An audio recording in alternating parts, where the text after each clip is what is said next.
안녕하세요. 분재스토리 예손입니다. 오늘은 제가 약 한 보름 전에 육송 단엽에 이어서 오늘은 해송 단엽하는 것에 대해서 같이 여러분들하고 공부를 해보려 합니다. 제가 이제 여러분들한테 이런 영상을 하나 찍을 때에도 저 나름 참 굉장히 조심스럽고 또 나름 굉장히 애로사항이 많습니다. 물론 촬영하는 것도 힘들지만 거기에 여러분들에게 제가 꼭 전달하고 싶은 말을 전달해야 되기 때문에 저희 딸한테 편집해달라는 말도 못하고 제가 나이 이제 50대 후반인데 이 나이에 제가 남을 영상을 편집해서 하는데 너무 힘듭니다. 이 성경 말씀에 이런 말씀이 있습니다. 소경이 소경을 인도하다가 두 명 다 구덩이에 빠진다고. 그래서 제가 여러분들한테 영상을 찍으면서도요 굉장히 조심스러운 면이 있습니다. 제가 꼭 한번 겪어본 경우 성공한 사례들을 이렇게 항상 영상을 업로드해 드리고 또 실패한 것은 실패한 것대로 더 제가 여러분들한테 업로드를 해 드리거든요. 이 곰솔 육송 단엽은 6월 중순부터 시작을 하지 않습니까? 물론 6월 중순경 근데 이제 해송은 조금 육송보다 좀 늦게 이렇게 단엽을 실시합니다. 그 이유는 무엇이냐면은 육송은 소나무 잎이 조금 길기 때문에 좀 더 길게 자라도 괜찮거든요. 근데 해송은 좀 해송의 장점이 잎을 짧게 보려고 하는 그런 맛이 있기 때문에 해송 단엽은 조금 육송보다 열흘에서 한 보름 후 정도 이렇게 단엽을 하게 됩니다. 여러분들이 이제 분재를 하시면서요, 물론 제 유튜브 영상이나 또 많은 유튜버들 영상을 보시면서 배우는 것도 좋지만 저는 여러분들한테 적극 한번 추천해 드리고 싶습니다. 먼저 이론을 책으로 먼저 공부하게 되면은요 저희들이 영상 띄우는 것들을 빨리 좀 이해를 할 수가 있거든요. 그래서 서점에 가셔서 뭐 분재 수용론이라든가 또 기타 등등 여러 가지 책들이 많이 있습니다. 이런 책자를 한 번 정도 읽어 보시고 모든 영상을 보시면은 굉장히 좀 이해가 쉬워요. 자, 그리고 왜 이제 제가 이 책을 가지고 나왔냐면은요, 이 소나무 단엽을 곰솔 같은 거나 소나무 단엽 하는 방법도 정말 가지수가 굉장히 많습니다. 물론 이론과 실기를 겸하면은요 여러분들 자신도 모르게 그 분재의 그 실력들이 확 높아지리라고 저는 생각합니다. 그러면 이 소나무 단엽보는 것에 대해서 가르쳐 드릴게요. 자, 제가 이 부분을 한번 이제 확대해 드리겠습니다. 근대 분재 번역록에 보면은요 이 곰솔나무의 싹 자르기 곧 이 단엽한다는 것이 원래 우리나라 말 표현이요 싹 자르기가 맞아요. 저희들도 이제 싹 자르기라고 이제 표현을 바꿔야 되는데 이 습관이 되다 보니까 단엽한다 그러는데 원래 나무의 싹 자르기가 맞는다고 생각합니다. 이제 여기에 이제 내용을 쭉 읽어보면은요 이 여러 가지 단엽에 대해서 나와 있습니다. 뭐 한 번에 단엽하는 법, 또 두 번에 단엽하는 법, 세 번에 단엽하는 법. 강한 수는 한 번 단엽을 하고 한 번 자른 후에 그 다음에 다시 한번 자르는 방법, 그런 방법도 있고 여러 가지 이제 방법이 있어요. 근데 예전에는 왜 저희들이 그 소나무 단엽 같은 거 대풍 같은 거 하면은요 맨 하단 일지를 먼저 하고 또 한 2, 3일 있다가 또 이지하고 또 뭐 2, 3일 있다가 또 수관부 이렇게 단엽을 하고 해서 약 일주일 그 틈새를 주어서 저희들이 단엽을 했던 기억도 납니다. 근데 그렇게 하다 보면은 사람이 좀 깜빡 까먹을 때도 있고 귀찮아요. 그런데 이렇게 한 번에 단엽하는 법. 자, 이쪽 페이지 한번 제가 알려드릴게요. 한 번에 싹 자르기에서 축 조정법 이렇게 나와 있습니다. 강한 싹 축을 길게 남긴다. 중간 정도의 싹 측을 짧게 남긴다. 약한 부분의 싹 입에서부터 바짝 자른다. 자, 이제 여러분 내가 저번에 육송 단엽하는 거 이제 이렇게 단엽하라고 내가 말씀을 드렸었는데 지금 여러분들이 이 부분이 굉장히 중요한 부분이거든요. 근데 이제 이 부분에 대해서 이제 얼마 전에 그 예술분재 분재원 원장님과 저와의 약간 오해 소지가 있어서 조금 좀 문제가 있었습니다. 물론 그 예술분재원 원장님께서 저에게 그냥 그 영상 한 편을 갖다가 저에 대해서 사과 말씀을 이렇게 해주니까 그분이 너무나도 존경스럽고 또 인격이 이렇게 보이는 것 같아요. 자기의 실수를 이렇게 자기가 이렇게 실수를 해서 예수님한테 미안하다고 그렇게 한 편의 영화를 찍듯이 뭐 한 영상을 다 이렇게 올려주신 데에서 원장님한테 너무 고맙습니다. 이제 이 말씀의 소지는 뭐였냐면은요, 이거를 이제 제가 원장님을 따라서 했다 하고 이제 그 영상이 올라왔길래 제가 이제 원장님한테 전화를 드려서 원장님 그게 아닙니다.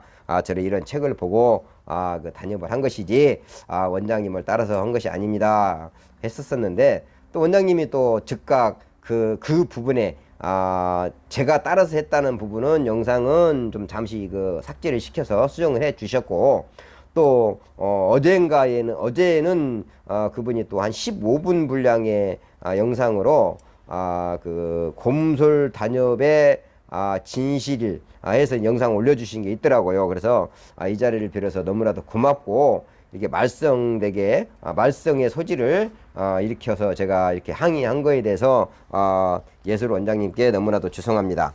그러면요, 여러분들이 이 단협이 이제 왜 단협을 해야 하는가? 단협에 대해서 제일로 이 중요한 것이 무엇이라고 생각하시나요? 저는 이렇게 생각해요. 단협에 대해서 제일 중요한 거는요, 소나무나 해송이나 잎을 짧게 감상을 하고, 분재는 자연에 대한 응축이라고 그랬는데 조금 뭐랄까 축소시키기 위해서, 그러니까 이거를 소나무를 단협을 하지 않으면 잎도 길어지고 부피도 커지기 때문에 이 수영을 유지하기 위해서 단협을 하는 목적이 제일로 크다고 생각합니다. 이제 두 번째는 이 가지 수를 늘리는 거, 그런 것 때문에 또 단협을 하고, 또 저는 이제 또 한 가지, 이제 또 세 번째 중요한 거는요, 이 더 건강하게 하기 위해서 단협을 하는 거거든요. 그런데 이제 소나무는 6월 중순 안에 제가 다 단협을 해야 된다 그랬잖아요. 그리고 해송은 6월 하순 안에 다 단협을 해야 되고, 그런데 또 한 가지가 있습니다. 자, 이것도 약간 좀 이게 나무가 좀 큰 편인데, 이런 중품 이하 소품은요 7월 달에 하는 게 맞습니다. 왜 그러는지 아시죠? 이 나무는 작은데 잎이 크잖아요. 아까 단협하는 이유가 잎을 작게 즐기기 위해서 단협하는 목적이 있는데, 소품이 나무는 조그마한 것이 그냥 이파리만 크면은 보기 흉하잖아요. 그래서 얘는 단협을 좀 늦게 해서 이 솔잎의 성장 기간을 좀 줄여서 나무를 잎을 짧게 감상하기 위해서는 거의 7월 초에 이렇게 단협을 해서 정말 멋진 나무를 만들어 가고 있습니다. 지난번 앞전에 그 육송 소나무 단협하는 거에 이어서 오늘은 이렇게 해송 단협하는 거를 여러분들한테 보여드리려고 합니다. 제가 오늘 이게 해송을 하나 가지고 나왔는데요. 이 나무가 이제 예전에 지금은 작구하고 안 계시는 우리 분재계 1세대 최병철 교수님이라고 분재를 오랫동안 하셨던 분들은 아마 기억이 나시리라 생각합니다. 그분의 소제목을 제가 이제 소장한 지가 벌써 2, 3년이 돼 갑니다. 12, 3년 동안 제가 이거밖에 만들지 못했습니다. 사실은 이 나무를요, 어느 한 분재원, 제가 위탁하고 있는 분재원에서 자기네가 팔아준다고 계속 위탁을 해놨었어요. 그랬더만은 나무가 다 망가졌어요. 그래서 지금 나무가 많이 세력이 좋아지지 않았습니다. 이 지금 나무의 사리가 이 자연 사리로서 제가 약간의 그 손을 좀 본 상태인데, 지금 이 사리 부분을 좀 제가 확대 한번 해서 보여드릴게요. 지금 이 사리 부분은요, 이 자연 사리로서 자연에서 난 사리인데, 약간의 제가 이제 손으로서 약간 좀 다듬은 손질한 부분입니다. 그런데 많은 분들이 하는 게 이 사리를 오랫동안 머금으라고 유황합제를 칠하는데, 이제 원액에다가 막 그 포스터를 칠하잖아요. 그런데 저는 반대로 저의 직업이 이제 목수인지라 나무가 그 유황합제를 빨리 속 깊이 흡수하게끔 하기 위해서는 저는 반대로 유황합제에 물을 1대1로 타서 여러 번 나무 속 깊숙이 침투하도록 저는 유황합제를 칠해주거든요. 근데 이게 지금 제가 유황합제 칠한 지가 3년, 4년이 넘었어요. 그런데도 아직까지 이러한 숲이 사리의 색깔이 망가지지도 않고 오래 가고 있습니다. 이제 제가 겨울 되면은 여러분들한테 유황합제 그 칠하는 요령도 가르쳐 영상을 올려드리겠습니다. 오늘은 제가 이제 다녀보는 것이 이제 목적이기 때문에 그러면 다녀보는 거에 대해서 제가 지금부터 설명을 해드리겠습니다. 일본 근대 분재 번역록에 나와 있습니다. 이 소나무를 한 번에 전정하는 법이 있거든요. 그래서 그 책에서 전 배운 내용입니다. 이제 제가 그러잖아요. 이 나무가 상부에 있는 것들은 이 미리수를 좀 많이 남기고 또 하부에 있는 거는 바짝 자르라고 3mm 정도를 남겨서 이 부분이 말라 들어가면서요 이 나무한테 신호를 주게 되거든요. 그러면은 이게 이 마디가 이게 절간이 남겨놓은 게 좀 길기 때문에 얘가 신호를 좀 늦게 받아요. 그러면 잎이 조금 순이 늦게 나오고, 반대로 이런 하부에 있는 것들은 조금 순을 바짝 이렇게 잘라 주어서 이 순이 빨리 햇볕에 빨리 말라서 얘 이 줄기에 이게 빨리 신호를 주라는 그런 이유로 이렇게 상부와 하부를 이렇게 따로따로 좀 길게 자르고 적게 자르고, 이 내용은 이미 이제 육송을 다녀가면서 내용이 있기 때문에 후반에 제가 추천 영상으로 이제 띄워드릴 테니까 그거를 참조해 주시기 바랍니다. 근데 제가 이제 뭐 다녀가는 거는 육송이나 해송이나 똑같아요. 그런데 제가 여러분들한테 가르쳐 드리지 못한 게 있어요. 자, 굉장히 중요한 내용이거든요. 여러분들이 이제 이런 소나무 단엽을 하시다가 좀 가위가 뻑뻑할 거예요. 이 소나무 찐이. 그러면은 약간 이런 종이컵에 물을 좀 묻혀서 이렇게 되면은 굉장히 잘 잘려요, 이게. 자, 계속적으로 이렇게 하다 보면은 이 가위에 찐이 묻어서 잘 안 될 때는 이 컵에다 종이에다가 살짝 했으면은 상당히 잘 잘리고 좋고, 또 여러분들이 굉장히 또 조심해야 될 게 있어요. 자, 이 혹시라도 이제 여러분들이 소나무하고 모과나무하고 같이 기르시는 분들은 소나무 전종을 한 걸로 모과나무를 했을 때에는 약간 모과나무에 좀 큰 해가 있기 때문에 여러분들이 반드시 소나무 적심을 한다든가 소나무 전종을 한 가위는 정말 깨끗하게 씻어서 다른 잡목들을 하는 것이 손질을 하는 것이 좋습니다. 이 소나무의 특성이요. 여러분들이 이제 시골에 가시면 소나무 밭에 가면 잡목이 잘 안 크잖아요. 그 이유가 이 소나무는 특수한 이파리가 성질이 있기 때문에 다른 나무들을 못 크게 하는 그런 성분이 있다고 그래요. 물론 뭐 저도 들은 얘기지만, 그러니까 여러분들이 이렇게 단엽을 하고 난 가위는요 반드시 깨끗하게 세척을 해서 다른 잡목들을 잘라주시는 게 좋습니다. 특히 장미과 나무들 할 때 좀 굉장히 조심하셔야 됩니다. 이제 제가 이제 또 이런 단엽하는 것들이 굉장히 시간이 많이 걸리기 때문에 이제 다 단엽한 후에 제가 영상을 보여드릴 것이고, 또 제가 여러분들한테 그러잖아요. 이 나무를 단엽하고 나서 주위에 옛날에 묵은 잎들은 다 뽑아주라고 제가 그러잖아요. 그러면은 이 잎을 뽑지 않았을 때는 눈이 잘 내밀지를 못해요. 왜 그러냐면은 나무가 계속 광합정을 하다가 단엽을 했잖아요. 그런데 여기에 소나무 잎이 많이 달려 있으면은 말하자면은 얘가 나 뭐 별로 그렇게 햇볕이 필요하지 않다는 것을 못 느끼거든요. 그러니까 여러분들이 꼭 단엽을 했을 때는 소나무 잎을 많이 좀 뽑아줘야 됩니다. 뭐 상부 같은 경우에는 뭐 7잎이나 6잎이나 5잎 좀 남기는데, 여러분들이 잎을 뽑으시면서도 어떤 분들이 그래요. 잎을 뽑을 때 어떤 거 뽑냐면요, 요 위에 걸 뽑아버리고 밑에 걸 놔둬버려요. 그러면 안 되고요. 저 밑에, 요런 밑에 있는 잎들을 뽑고 제가 단엽을 한 순 위에 부분, 지금 한 잎, 두 잎, 세 잎, 네 잎, 5잎이 남았어요. 그러면은 또 이제 하부에, 밑에 있는 거를 제가 한번 해볼게요. 밑에 있는 거는 적심을 할 때 조금 약 1mm 정도 남기고 잘라놓고, 제가 작년에 이제 잎뽑기를 했기 때문에 순이 많이 남지 않았네요. 이렇게 3잎 정도 남겨놓으면은 얘가 좀 더 햇빛을 빨리 좀 보겠다는 그런 작용에 의해서 얘 눈이 조금 더 일찍 올라갈 수가 있어요. 제가 이제 대충 이렇게는 설명을 해 드렸고, 지금 얘는 작년부터 단엽을 안 하고 있죠. 예. 이거는 뭐냐면 이제 전체적인 수영을 한번 제가 보여 드릴게요.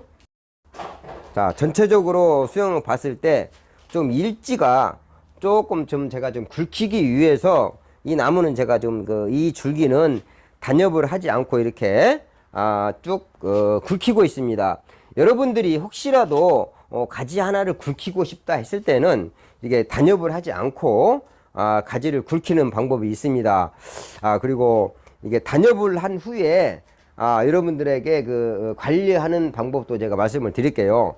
여러분들이 이제 단엽을 하시면은요, 반드시 꼭 햇볕에 내놓으셔야 합니다. 그래서 햇볕에 꼭 내놓아서 눈이 빨리 틀 수 있게끔, 그리고 이제 또 하나의 제가 소나무를 이렇게 오랫동안 길러보면서 해본 결과, 소나무 단엽을 하고서 이 장마가 오잖아요.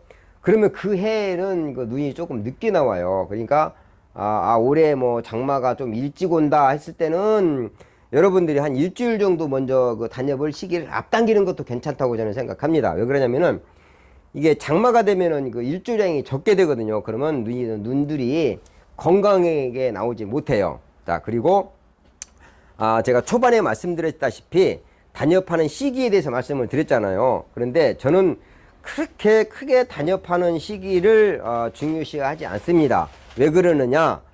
제가 오늘이 6월 28일이니까 이게 단엽을 하고 나서 약 한 2주 가지고는 조금 부족한 것 같고 3주 정도가 되면은 이제 눈들이 살짝 비치게 되거든요. 그러면은 그 눈들이 이제 성장을 하는데, 자, 오늘이 6월 28일이니까 그 눈이 7월 뭐 20일 정도 나왔으면은, 자, 8월 한 달, 9월 한 달, 10월 한 달, 이게 3개월 동안이 크게 되는 거죠. 근데 건강하지 않은 나무는 단엽을 조금 일찍 해줘야 됩니다. 이제 그 이유는 뭐냐?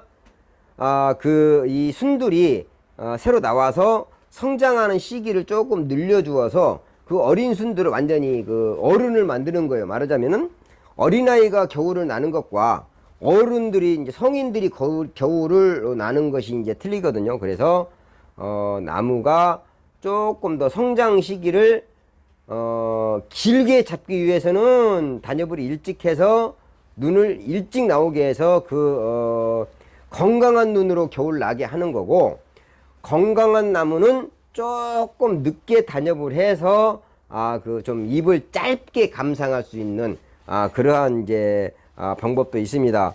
여러분들이 상당히 이제 혼돈해 하실 텐데, 이제 저한테 댓글로 이렇게 적어 주신다고 하면은 거기에 대한 답변들을 제가 해드리고, 이제 이거는 이제 단엽하는 시간이 너무 많이 걸리기 때문에 단엽을 다 하고 난 후에 영상을 보여드리도록 하겠습니다. 이제 단엽을 하다 좀 피곤해서 잠시 쉬는 시간을 가졌습니다. 제가 제 친구를 한 명 소개해 드릴게요. 도리야, 앉아. 엎드려. 그렇지. 엎드려. 엎드려. 기다려. 기다려. 먹어. 도리 앉아. 오른손, 왼손, 오른손, 왼손. 자, 얘가요, 이렇게 말을 잘 들어요. 오른손, 왼손 너 알고, 야, 너 임마, 저 인사해. 자, 저 카메라 보고, 안녕하세요. 그것까진 길을 못 드려가지고, 한번 내가 이제, 인사하는 것도 한번 길을 드려야 되겠어요. 도리, 앉아. 오른손, 왼손, 오른손, 왼손. 끝.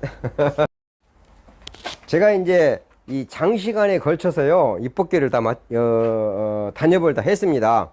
좀 세력이 약한 것들은 좀 잎을 좀 많이 뽑아서 좀 햇볕을 빨리 이제 잎을 빨리 순을 빨리 내밀 수 있도록 좀 짧게 단엽을 할 때요, 짧게 자르고 잎도 좀 많이 뽑고 한다고 이제 작업을 했어요. 근데 이 나무가 제가 몇 년 동안 관리를 안 했었거든요. 그래서 세력이 좀 균등하지도 않고 또 약간의 잎마름병이 살짝 온 것 같아요. 그래서 단엽을 하는데 굉장히 힘들었습니다. 여러분들이 이제 소나무 같은 단엽을 하다 보면은, 야, 어떤 게 잘라야 될지 좀 많이 혼돈될 때가 있어요. 여러분들이 보시면 새순, 올해 나온 순을 자르시고, 혹여나 작년에 나온 가지를 자르셔도 눈이 나오니까 크게 걱정할 건 없습니다. 그리고 이제 항상 소나무 단엽하고 나서 차 후의 관리가 굉장히 중요하거든요. 장마철에 있잖아요. 그럴 때는 해가 좀 많이 뜨질 않습니다. 그러니까 그 장마가 오기 전에 얼른 그 단엽을 하셔야 하고, 오늘이 이제 6월 28일이잖아요. 그러면 앞으로 뭐 이거를 뭐 그 나무가 스트레스를 받았으니까 뭐 그늘에 놔둔다는 거는 절대 되질 않습니다. 이제 또 어떤 분들은 또 단엽을 하고서 거름을 올려놓는다는 분도 계시고, 저 같은 경우는 이제 거름을 안 올려놔요. 거의 뭐 이제 단엽 새순이 나올 때 올려놓는데, 또 어떤 분들은 거름을 올려놓는다는 분들 계시고, 또 어떤 분들은 거름을 내린다고 하시는 분들이 계시는데, 그거는 뭐 크게 관계가 없을 것 같아요.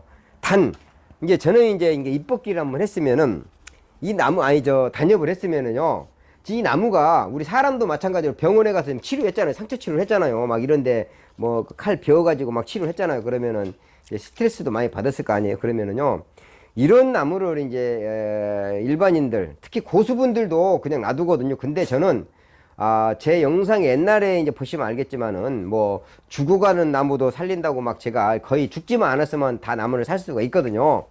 이걸 어떻게 하느냐면은요, 제가 그 여러분들한테 추천해 드리는 거예요. 이 옵티실이라는 그 핀란드산, 여러분이 혹시라도 해보세요. 스트레스를 많이 받았기 때문에 얘를 치료를 해줍니다. 말하자면 사람으로 말하자면은 뭐 병원에 가서 뭐 닌게루라 그래야 되나 알부민이랑 해야 될지 그런 거를 치료를 해주는 목적으로 이 옵티실이라는 거를 이제 저기에서 약 한 1000대 1로 희석을 해서 얘를 엽수를 해줘요. 참 분재인들이 정말 꼭 가지고 있어야 할 약 중에 하나가 아닌가 저는 생각을 해요. 뭐 잎따기를 했다든가 이보리기를 했다든가 가지 전정을 했다든가 하면은 나무가 스트레스를 많이 받잖아요. 그럴 때 이 옵티실이라는 거를 해 주어서 이 나무를 좀 안정을 시켜야 됩니다. 이거 가격은 제가 개인적으로 핀란드에서 수입을 못해요. 그래서 제가 이제 아는 비료 그 공장 이사님께 부탁을 드려서 몇 박스 좀 제가 확보를 해 놓으려고 그러거든요. 이게 아마 제가 여러분들한테 이 공급을 해 드릴 수 있는 가격이 약 한 15,000원 정도, 아마 그 정도 선이 될지 싶습니다. 뭐 내가 이 제품도 확보가 되면 내가 이거 업로드 해 드릴 거고, 또 분재인들이 꼭 필요한 약지 또 한 가지가 있습니다. 이게 HB101이라고 해가지고, 이거는 식물에서 추출한 정말 천연 거든요. 이 사람 인체에도 해롭지 않은 거거든요. 이거는 뭐냐면은 말하자면은 굉장히 활력제, 얘는 활력제로서 차후에 한 번 더 엽수를 뭐 일주일에 한 번 정도 또 해주면 상당히 눈이 좀 잘 트인다고 저는 그렇게 많이 알고, 또 여지껏 뭐 제가 10몇 년 동안 다 사용하던 제품들이에요. 근데 이거는 이제 HB101은 원자재 원예자재 같은 데 가면은 많이 있을 겁니다. 이거 12만원인가 10만원 선이 좀 넘어. 얘도 이제 500cc. 얘도 이제 얘는 500cc. 얘도 이제 500cc인데, 얘는 제가 뭐 비료 공장에 직수입을 한다고 부탁을 했기 때문에 약 한 15,000원 정도. 사실 이런 농자재 이런 데서 많이 남겨요. 그러니까 여러분들 내가 이제 우리 구독자분들한테만 이렇게 드릴 거고, 하여튼 이렇게 단엽을 하고 나서는요, 이 활력제나 영양제를 수시로 엽수를 해줘야 돼요. 이 뿌리에는 저는 그러면 잘 주지 않거든요. 그리고 햇볕이 아주 잘 드는 곳에 이렇게 보관을 하면서 수시로 또 물도 넣으면 또 많이 주면 안 됩니다. 왜 그러냐면은 얘가 광합작용 하던 것들이 이걸 다 덜어내 버렸잖아요. 그러니까 자동 관수하는 데서는 이 화분에 비닐을 이렇게 해놓고 좀 뭐 하루에 한 번만 이렇게 물을 주시던가 해야지, 뭐 하루에 막 2번, 3번 주게 되면은 뿌리가 이제 할 일이 없어져 버리는 거예요. 그러니까 뿌리가 잘못하면은 가스가 생긴다든가 그런 경향이 발생이 되니까, 또 이 영양제도 영양제, 활력제도 활력제를 주었지만은 수시로 이제 이렇게 엽수를, 나무는요 상당히 엽수를 좋아해요. 그래서 엽수는 스프레이 같은 경우는 엽수를 잘 해주어서 항상 나무가 촉촉하게 유지를 할 수 있도록 해주면은요, 새 눈이 뭐 3주에 들 거 조금 더 일찍 앞당겨서 눈이 나오기도 합니다.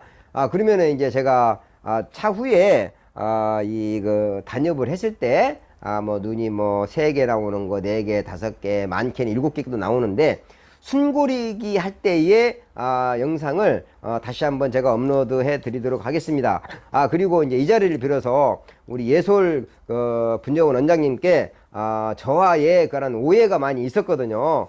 그걸 이렇게 영상으로나마 이렇게 저한테 사과를 해 주신 데 대해서 너무나도 고맙습니다. 자, 감사합니다. 예손이었습니다.